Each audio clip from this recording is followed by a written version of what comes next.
Hello friends, welcome back to ग्रोप मंत्रा। ग्रोप मंत्रा में एक बार फिर से आपका स्वागत है और एक नई क्लास, जी हाँ, सीटेट जुलाई 2023 के लिए एक और नई क्लास है हमारी आज CDP यानी कि बाल विकास की। बाल विकास एवं शिक्षण शास्त्र में हम शिक्षण शास्त्र के टॉपिक्स को लगभग कवर कर चुके हैं। तो आज हमारी इस बाल विकास में हमारी 11वीं क्लास होगी, जिसका आज का टॉपिक है बाल केंद्रित शिक्षा यानी कि चाइल्ड ओरिएंटेड एजुकेशन किसे कहते हैं। तो चलते अपने आज के सेशन की ओर बिना किसी देरी के। बाल केंद्रित शिक्षा यानी कि चाइल्ड ओरिएंटेड एजुकेशन, क्या मायने हैं इस बात के, जानते हैं। अगर हम बात करें बाल केंद्रित शिक्षा की तो सर्वप्रथम इसका नाम लेते ही हमारे दिमाग में नाम जुड़ता है किसका, जॉन डीवी का। जी हाँ साथियों, अमेरिका के शिक्षा मनोवैज्ञानिक जॉन डीवी जो हैं वो बाल केंद्रित शिक्षा के समर्थक हैं। इन्होंने इस पर सबसे अधिक जोर दिया है कि शिक्षा जो है हमारी कैसी होनी चाहिए, बाल केंद्रित होनी चाहिए। बाल केंद्रित शिक्षा जो आज के समय की, वर्तमान समय की एक बहुत ही महत्वपूर्ण प्रणाली बन चुकी है। अर्थात आज के समय में, वर्तमान युग में जो हमारी शिक्षा है वो कैसी है, बाल केंद्रित है। अर्थात बाल केंद्रित शिक्षा आधुनिक शिक्षा प्रणाली का एक अभिन्न अंग बन चुकी है। बाल केंद्रित शिक्षा से मायने क्या हैं, तो बात करें अगर इसकी, तो बाल केंद्रित शिक्षा एक ऐसी शिक्षा है जिसमें हम बच्चों को केंद्र बिंदु मानकर, उसको मुख्य मानते हुए जब अपनी शिक्षण व्यवस्थाओं का चुनाव करते हैं, अपनी शिक्षा संबंधित पाठ्यचर्या और जो भी शिक्षण विधियां हैं, शिक्षण सहायक सामग्रियां हैं और जो भी शिक्षण से संबंधित हम अपनी व्यवस्थाएं कर रहे हैं, उन सब का केंद्र बिंदु अगर हम बालक को मानते हैं, उसके आधार पर ही अपनी व्यवस्थाओं का निर्माण करते हैं, अपनी व्यवस्थाओं का प्रारूप तैयार करते हैं और उसे फिर बाद में फॉलो करते हैं, तो वही क्या है, हमारी बाल केंद्रित शिक्षा है। लेकिन ऐसा क्या हुआ कि जो हमें बाल केंद्रित शिक्षा की जरूरत पड़ने लगी, या ऐसा क्यों कहा जा रहा है, क्योंकि साथियों इसके पीछे मुख्य कारण है कि पुराने समय में जो हमारी शिक्षा थी, अगर हम उसकी बात करें शासन प्रणाली के आधार पर अगर शिक्षा की चर्चा करें, तो प्राचीन काल में या पुराने समय में जो हमारी शिक्षा व्यवस्था थी वो कैसी थी, रूढ़िवादी शिक्षा थी, या दूसरे शब्दों में कह सकते हैं एक तांत्रिक शिक्षा व्यवस्था थी हमारी, जिसको निरंकुशवादी भी कहा गया था। क्यों कहा गया था, क्योंकि प्राचीन काल की शिक्षा में जो शिक्षक था या टीचर जो था उसको मुख्य स्थान दिया गया था और बालक को गौड़ यानी कि सेकंड स्थान पर रखा गया था।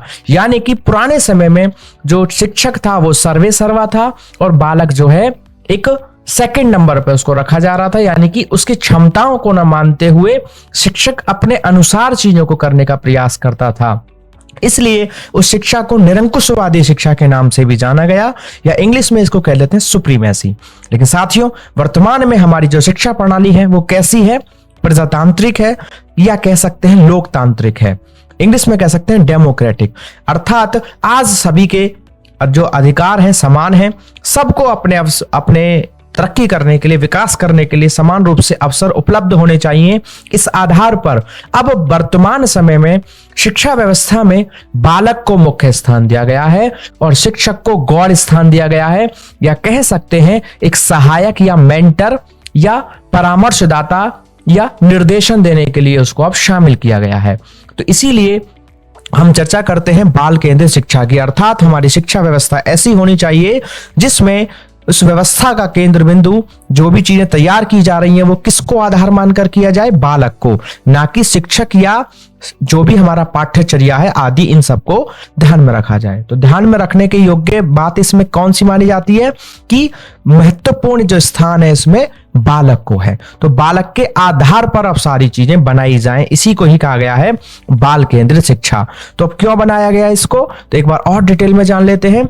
जो हमारी पुरानी शिक्षा व्यवस्था थी यानी कि रूढ़िवादी या एक तांत्रिक शिक्षा, जिसको निरंकुशवादी भी कहा गया, उसमें शिक्षक को प्रथम स्थान था और बालक को गौड़। उस परिस्थिति में बालक अपने आप को कहीं ना कहीं सहज नहीं रख पाता था, या अपने आप को एक उस प्रकार से विकास नहीं कर पाता था जिससे कि बालक अपनी क्षमताओं को उभार सके, अपनी क्षमताओं को प्रयोग कर सके। तो कहीं ना कहीं उस व्यवस्था में शिक्षक एक प्रशासक के रूप में काम करने लगता था, इसलिए इसको निरंकुशवादी कहा था। और बालक के अंदर इन सब चीजों के माध्यम से एक डर या भय का भाव पैदा होता था और वह अपना समुचित विकास या जो अधिगम कर सकता था वह नहीं कर पाता था। तो इसी बात को ध्यान में रखते हुए वर्तमान शिक्षा में क्या कर दिया गया, बालक को केंद्र बिंदु माना।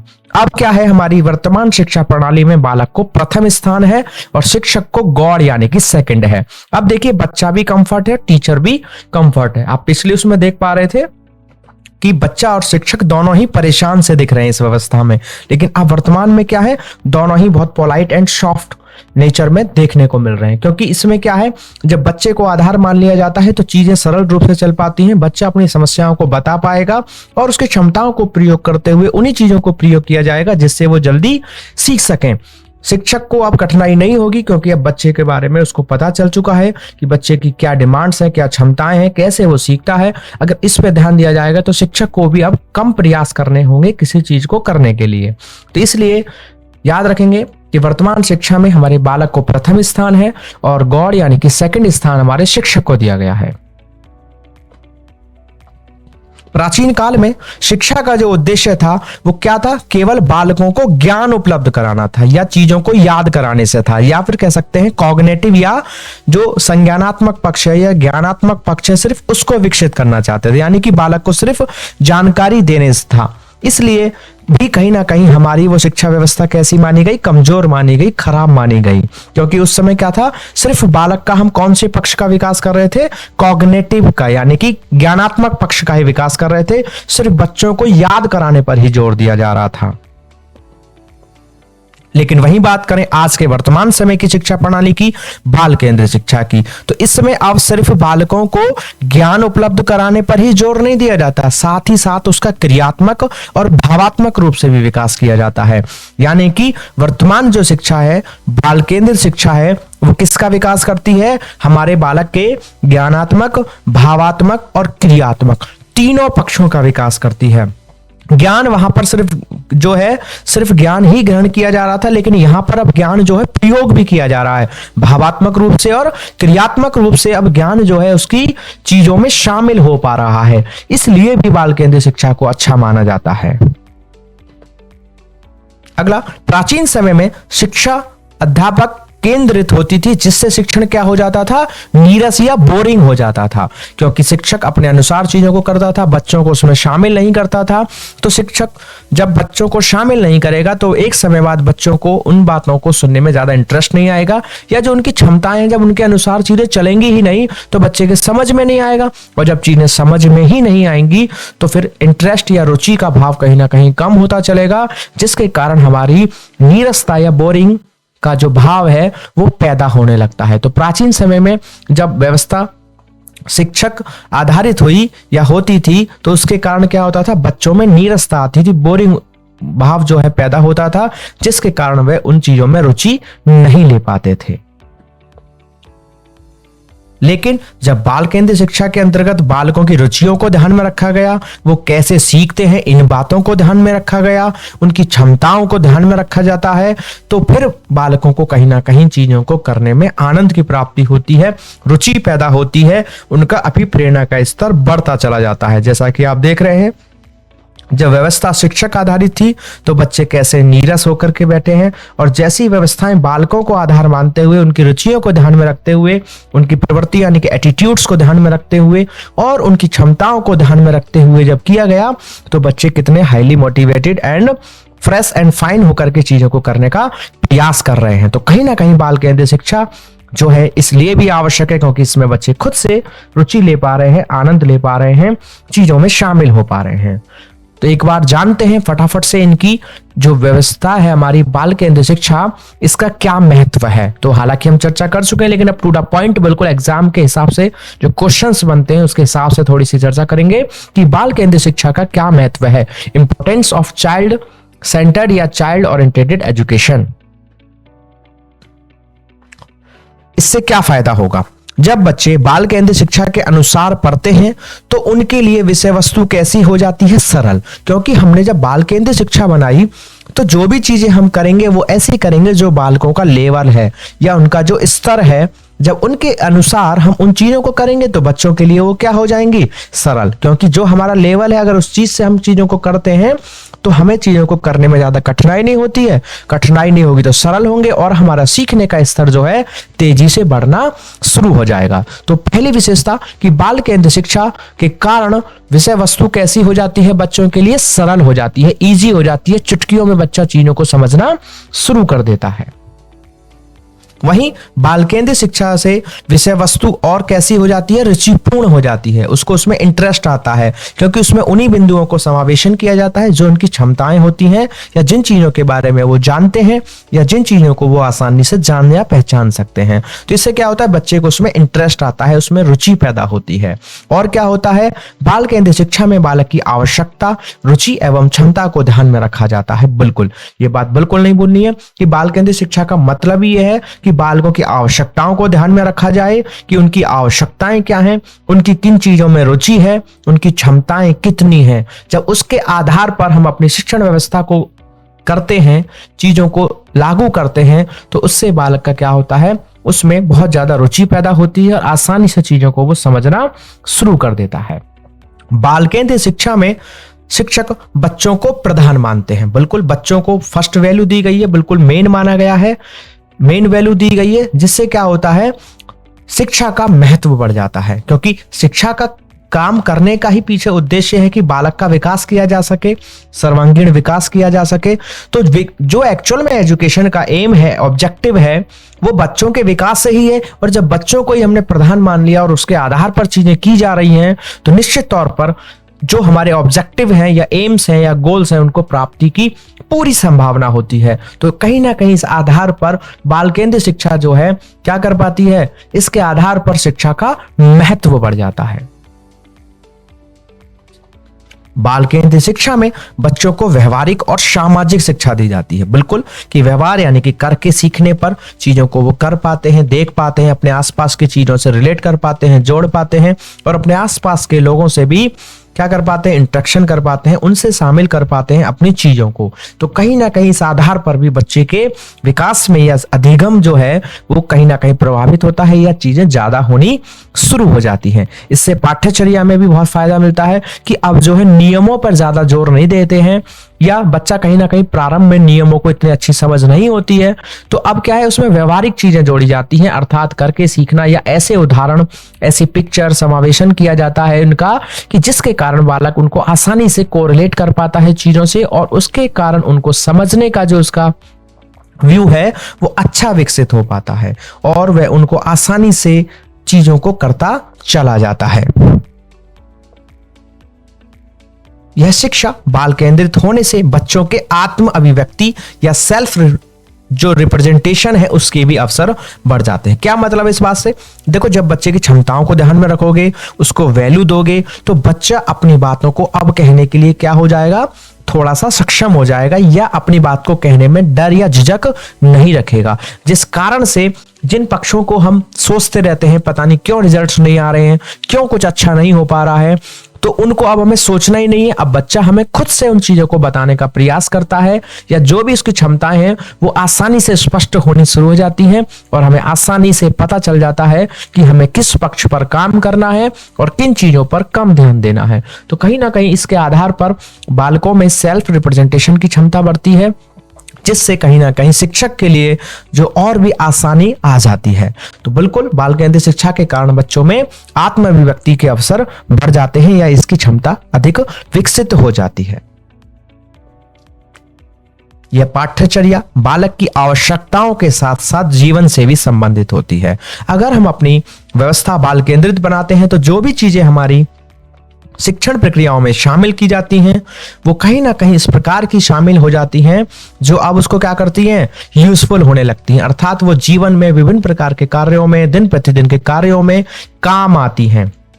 अब तक वो शायद यूजलेस थी, अब वो कैसी होने लगेंगी, यूजफुल होने लगेंगी। अर्थात बच्चों को अब उन चीजों को करने से अपने आसपास की दिन प्रतिदिन की क्रियाओं में भी क्या मिलता है, लाभ मिलता है, जिसके कारण बच्चा और भी ज्यादा उन चीजों में इंटरेस्ट लेता है या उसका जो अधिगम का स्तर है वो बढ़ता चला जाता है। इस पाठ्यचर्या में समस्त ज्ञान का समन्वय संभव होता है, जिसमें शिक्षा जो है शिक्षार्थवादी एवं उपयोगी बन जाती है। अर्थात अगर हम बाल केंद्रित शिक्षा व्यवस्था को अपनाते हैं, शिक्षण व्यवस्था हमारी बाल केंद्रित होती है, तो क्या होता है, जो हमारी शिक्षा है उसका एक्चुअल में जो मोटिव है उसकी प्राप्ति होती है, या कह सकते हैं कि वो अब हमारे जीवन के लिए उपयोगी बन जाती है। तो बाल केंद्रित शिक्षा से मतलब कि जो बालकों के जीवन से उसको जोड़ सके और जीवन के सभी पक्षों के संदर्भ में वो काम आ सके, ऐसी बन जाती है। और यही हमारा फाइनल ऑब्जेक्टिव है, यही हमारा फाइनल एम है शिक्षा के संदर्भ में। तो बिल्कुल ये हमारी आवश्यकताओं को पूर्ति कर रही है, हमारे लिए उपयोगी साबित हो रही है हमारी बाल केंद्रित शिक्षा।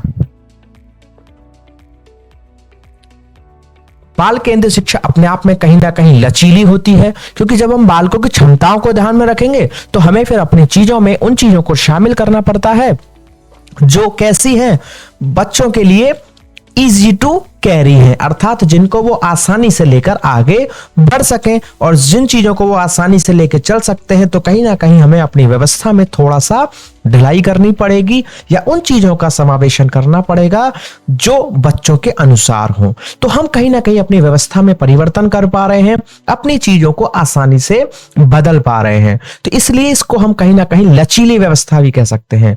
इसके कारण जो हमारी पाठ्यचर्या बनेगी वो कैसी होगी, लचीली होगी, अर्थात बदली हुई परिस्थितियों के अनुसार इसमें परिवर्तन किया जा सकता है और ये आसान या सरल रूप से तैयार किए जा सकते हैं, और इनमें परिवर्तन करना कोई बहुत कठिन काम नहीं है। जब हमारी शिक्षा व्यवस्था बाल केंद्रित बनाई जाएगी तो उसको हम लचीली रखते हैं, अर्थात अकॉर्डिंग टू कंडीशंस उसमें चीजों को शामिल किया जा सकता है, जोड़ा या हटाया जा सकता है। तो ये बात रही हमारी बाल केंद्रित शिक्षा के महत्व की।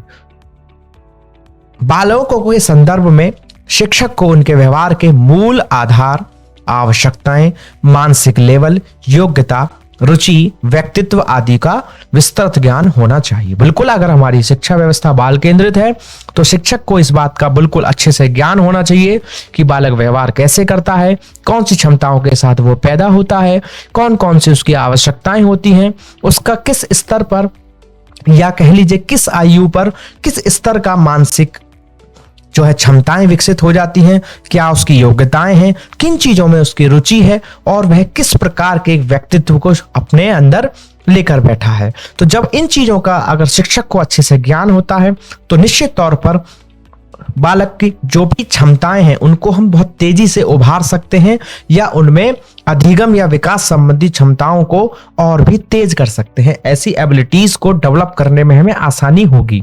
तो बाल केंद्रित शिक्षा से मतलब शिक्षक को बालक के बारे में संपूर्ण रूप से ज्ञान होना भी चाहिए, उसकी आवश्यकताओं से संबंधित, उसके मानसिक स्तर का, उसकी योग्यता, उसकी रुचि, उसके व्यक्तित्व, इन सभी चीजों की बहुत अच्छे से ज्ञान होनी चाहिए, क्योंकि शिक्षा का उद्देश्य बालकों के व्यवहार में ही तो परिमार्जन करना है। अधिगम का मतलब क्या है, तो अधिगम की हम बात करें तो उसको हम सामान्य शाब्दिक अर्थ में कह देते हैं सीखना, लेकिन अधिगम का अर्थ जो है वास्तविक रूप में बात करें या व्यापक अर्थ की बात करें तो इसका अर्थ होता है व्यवहार में परिवर्तन, या और अच्छे से समझें तो व्यवहार द्वारा व्यवहार में परिवर्तन। तो बालकों के अगर व्यवहार में परिवर्तन करना है तो उसके लिए शिक्षक को बालकों का जो भी क्षमताएं हैं, रुचि है, इन सब की बहुत अच्छे से ज्ञान होना चाहिए। यह पाठ्यचर्या बालक के सर्वांगीण विकास को बल देती है। तो अगर हमारी जो व्यवस्था है वो बाल केंद्रित है तो निश्चित तौर पर जो पाठ्यचर्या हमारे तैयार होगी वो कैसी होगी, जिससे बालक का सर्वांगीण विकास होता है, अर्थात बालक के सभी पक्षों का विकास हो पाता है, जैसे कि शारीरिक विकास, मानसिक विकास, क्रियात्मक विकास, भाषात्मक विकास, सामाजिक विकास, नैतिक विकास आदि आदि। तो जो हमारी बाल केंद्रित शिक्षा है वो कहीं ना कहीं बालक के सर्वांगीण विकास या ओवरऑल डेवलपमेंट को प्रोत्साहित करती है या उसको प्राप्त करने में मदद करती है। तो साथियों, अगर हमको अपनी शिक्षा व्यवस्था बाल केंद्रित बनानी है या हमारा शिक्षण कैसा हो, बाल केंद्रित हो, तो इसके लिए एक शिक्षक को कौन कौन सी बातें याद रखनी है या बाल केंद्रित शिक्षण के क्या सिद्धांत हैं वो अच्छे से पता होने चाहिए। इसी के आधार पर हमारे एग्जाम में, सीटेट में या कोई भी ऐसा एग्जाम है जिसमें टीचिंग्स से संबंधित कोई भी एग्जाम है तो उसमें जरूर पूछा जाता है कि बाल केंद्रित शिक्षण के क्या सिद्धांत हैं, अर्थात एज ए टीचर आप किस प्रकार की चीजों को अपने शिक्षण में शामिल करेंगे जिससे आपका शिक्षण बाल केंद्रित शिक्षण हो। तो उन्हीं को हम दूसरे शब्दों में कह सकते हैं बाल केंद्रित शिक्षण के सिद्धांत। तो जानते हैं एक शिक्षक के रूप में, एक टीचर के रूप में आप कौन सी गतिविधियों को शामिल करेंगे अपने शिक्षण में जिससे कि वे बाल केंद्रित बन सके। तो जानते हैं पहला सिद्धांत। पहला है क्रियाशीलता का सिद्धांत, प्रिंसिपल ऑफ एक्टिवनेस। बिल्कुल साथियों, अगर आप एक शिक्षक हैं तो आपको इस बात को बहुत अच्छे से याद रखना होगा। आपके इस दिमाग में इस बात को शामिल करके हमेशा रखेंगे कि कैसा होना चाहिए कि बच्चे को हर समय क्रियाशील रखना चाहिए, यानी कि कभी भी एक ही तरीके से उसको नहीं पढ़ाना है, अलग अलग टाइप की एक्टिविटीज में या कुछ भी चीजें कराते रहना चाहिए जिससे बच्चा हमेशा एक्टिव रह सके, क्रियाशील रह सके, उसको कहीं भी नीरसता का भाव पैदा ना हो। एक एक्टिविटी के बाद फिर दूसरी एक्टिविटी करानी चाहिए और सिर्फ व्याख्यानों को फोकस ना करते हुए विभिन्न उसमें क्रियाकलापों को भी जोड़ना है जिससे बच्चा उसमें क्रियाशील रह सके और खुद से भी उनमें शामिल हो सके। सिर्फ वो सुने नहीं बल्कि वो उन क्रियाओं को खुद से करने का प्रयास करे। तो उसी को ही क्रियाशीलता का सिद्धांत या प्रिंसिपल ऑफ एक्टिवनेस कहा गया है। इस सिद्धांत के अनुसार शिक्षक बच्चों को हर समय क्रियाशील रखते हैं। अध्यापक बच्चों की रचनात्मक या कंस्ट्रक्टिव जो अप्रोच है, एटीट्यूड है, उसको बनाने का काम करते हैं जिसके कारण बच्चा हर समय क्या रहता है, क्रियाशील रहता है। अर्थात कुछ ऐसे टास्क आदि चीजें प्रोवाइड की जाती हैं बालकों के लिए जिसके कारण वो उनको खुद से स्वयं से करने का प्रयास करते हैं, जिसके कारण वे उनको कहीं ना कहीं ज्यादा सीख पाते हैं और बच्चे क्रियाशील रहते हैं। क्योंकि जब बच्चे खुद से किसी चीजों को करते हैं और उनके कारण उनको कुछ परिणाम प्राप्त होते हैं तो वो बिल्कुल निश्चित तौर पर अभिप्रेरित होते हैं और कहीं ना कहीं उनका पुनर्बलन होता है और पुनर्बलन के कारण भी हमारा कहीं ना कहीं सीखना अधिक होता है। दूसरा सिद्धांत है निश्चित उद्देश्यों का सिद्धांत, प्रिंसिपल ऑफ फिक्स गोल। बिल्कुल साथियों, आपका जीवन में कोई भी काम हो, शिक्षण ही नहीं कोई भी काम हो, जब तक आपके निश्चित उद्देश्य नहीं हो, आपने अपने किसी भी काम को करने के लिए अपने उद्देश्य बिल्कुल निश्चित नहीं किए हो तो आपको सफलता मिलने की कोई विशेष गारंटी नहीं है या निश्चित नहीं है कि आपको सफलता मिलेगी। क्योंकि एक निश्चित व्यवस्थित कार्यक्रम जब हम किसी चीज का बनाते हैं, उद्देश्यों को ध्यान में रखते हैं, तभी हमारे उस चीज में सक्सेस पाने की, सफलता पाने की जो है एक जो उम्मीद है वो जग पाती है। तो उस उम्मीद को हम जब भी बना सकते हैं जब हमें अपने निश्चित उद्देश्यों का ज्ञान हो। अर्थात जब शिक्षण कराया जाए तो शिक्षक को इस बात का निश्चित तौर पर ज्ञान होना चाहिए कि जो हमारी शिक्षण व्यवस्था है वो पूर्ण रूप से उद्देश्यपूर्ण हो। अर्थात ऐसी एक्टिविटीज को अपने शिक्षण में शामिल किया जाए जिससे बच्चों के उद्देश्यों की पूर्ति हो रही हो। पहले बच्चों का एक निश्चित उद्देश्य निर्धारित कर लेना चाहिए और फिर उन उद्देश्यों को ध्यान में रखते हुए ऐसी चीजों का, ऐसी क्रियाओं का, ऐसी सामग्रियों का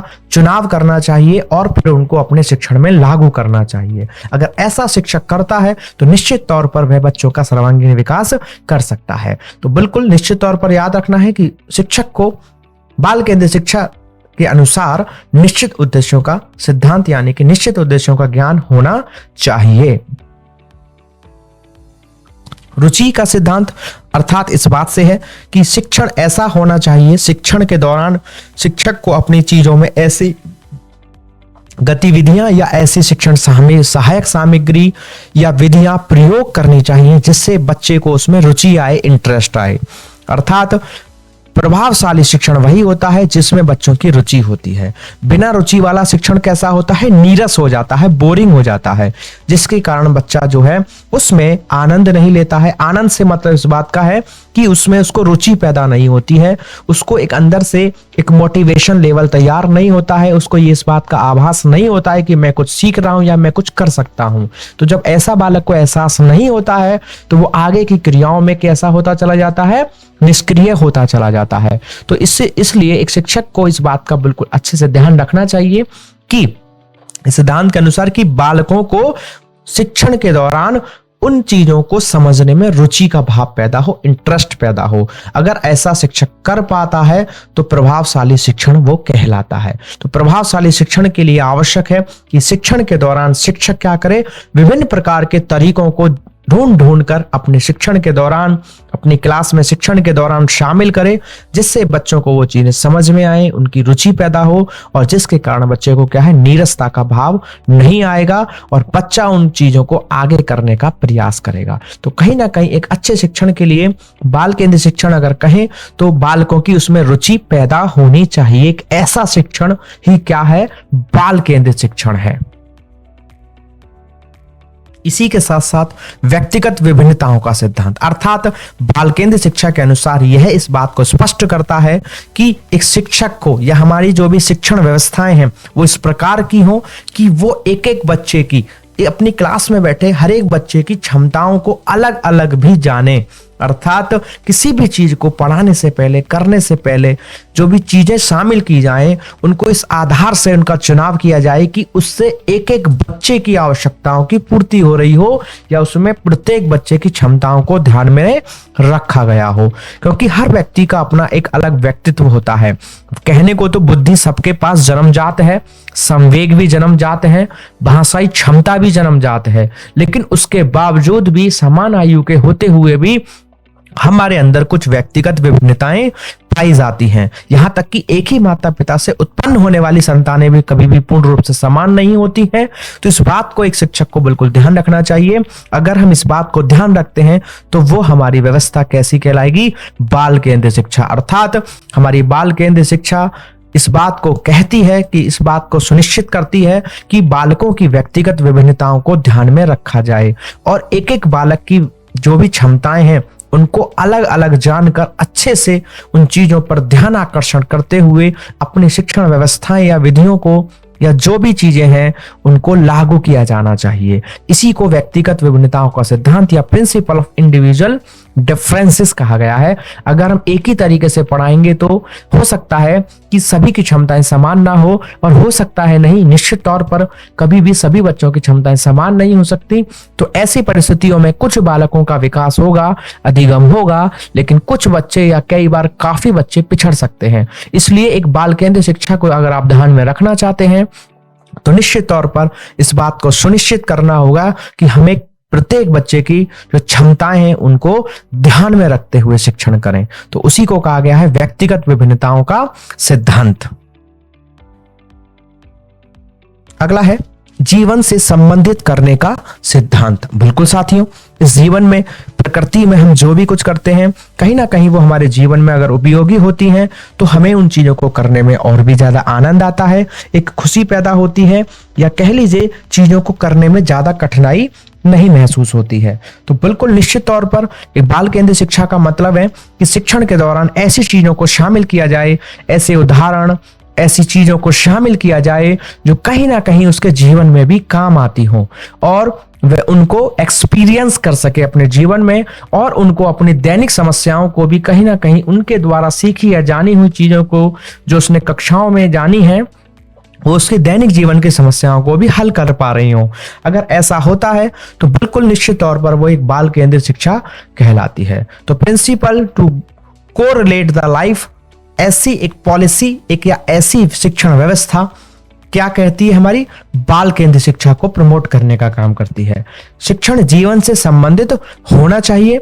अध्यापक को चाहिए कि शिक्षण में ऐसे उदाहरण लेकर पढ़ाए, ऐसी चीजों को शामिल करे जो बच्चों की रोजमर्रा की क्रियाओं से हो। रोजमर्रा की क्रिया यानी कि दैनिक जीवन में वो जो भी चीजें हो रही हैं वो उनमें शामिल हो रही हो। इस प्रकार की चीजों को शामिल करते हुए अगर कक्षा में शिक्षक शिक्षण कराता है तो कहीं ना कहीं वह भी हमारी बाल केंद्रित शिक्षा की ही पूर्ति कर रहा है। अगला है प्रेरणा का सिद्धांत, प्रिंसिपल ऑफ मोटिवेशन।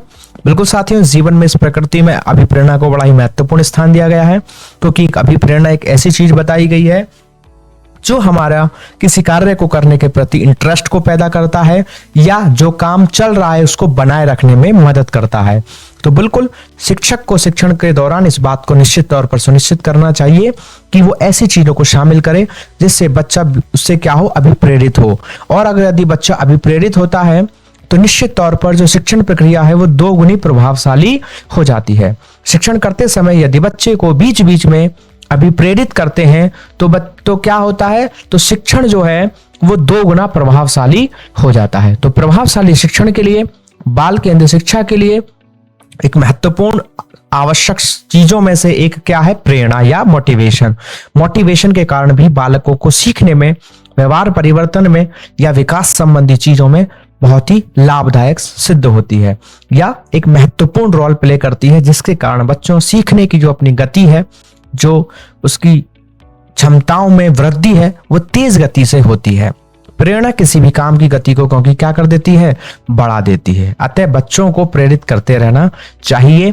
ये बाल केंद्रित शिक्षा की एक डिमांडों में से एक महत्वपूर्ण डिमांड ये भी है कि बच्चों को अभिप्रेरित किया जाए, शिक्षण में ऐसी चीजें शामिल की जाएं जिससे बच्चा समय समय पर अभिप्रेरित होता रहे। क्योंकि रीइंफोर्समेंट थ्योरी जो है, पुनर्बलन का सिद्धांत क्लार्क एल हल ने जो दिया है, उसमें भी इन्होंने कहा है कि बच्चे को बीच बीच में पुनर्बलन प्राप्त होते रहना चाहिए। लगातार भी उन्होंने उसको ठीक नहीं बताया है, आंशिक रूप से समय समय पर उसको पुनर्बलन मिलता रहना चाहिए, अर्थात वही उसके लिए मोटिवेशन का काम करता है। अगर ऐसा बच्चे के साथ किया जाता है तो निश्चित तौर पर वह अपने विकास और जो भी उसके अधिगम क्षमताएं हैं वो तेज गति से बढ़ती चली जाती हैं। अगला है आवृत्ति का सिद्धांत, प्रिंसिपल ऑफ रिपीटेशन। बिल्कुल साथियों, जीवन में इस प्रकृति में बताया गया है कि हमारे साथ स्मृति और विस्मृति दोनों चीजें बनी हुई होती हैं। जितना हमारे साथ जीवन में स्मृति यानी कि याददाश्त या मेमोरी पावर जुड़ी हुई है, उतने ही प्रभावी रूप से हमारे साथ विस्मृति यानी कि भूलना, जिसे आप कहते हैं फॉरगेटिंग, जुड़ा हुआ है। तो चीजें, हम जो चीज जानते हैं वो कुछ समय बाद हम उनको भूलते भी रहते हैं। इसलिए शिक्षण व्यवस्था में इस बात का भी जिक्र किया गया है कि जो चीजें हमने पहले कर दी हैं या हमने जो चीजें पहले हम कर चुके हैं, समय समय पर परिस्थिति अनुसार उनका भी रिपीटेशन होते रहना चाहिए। क्योंकि अगर ऐसा नहीं होता है तो हमारे अंदर विस्मृति का भाव होता है, जिसके कारण हम चीजों को भूलते चले जाते हैं और आने वाली चीजों में कहीं ना कहीं पुरानी चीजें काम आनी है तो वहां पर हम उन चीजों को समझने में कठिनाई महसूस करते हैं। तो एक बाल केंद्रित शिक्षा के आधार पर इस बात पर भी अधिक जोर दिया जाता है कि जो पुरानी चीजें हैं उनको भी बार बार रिपीटेशन उनका किए जाना चाहिए। समय समय पर बार बार पढ़ने से क्या होगा? विषय वस्तु का ज्ञान क्या होता चलेगा?